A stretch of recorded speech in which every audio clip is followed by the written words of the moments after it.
Here we have a Maren model 423 baler. This baler works in paper scraps. As you can see, paper comes through the funnel down here, through here, and then it is compressed into blocks to then be transported out. We do not have any power running to the machine at the moment, so we are not able to cycle it. So we're just going to go over a couple features here. You have the forward, reverse, and start. Then you can switch between hand and auto fed.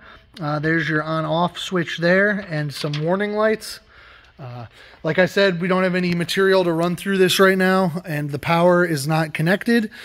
But this is the Maren Model 423 baler.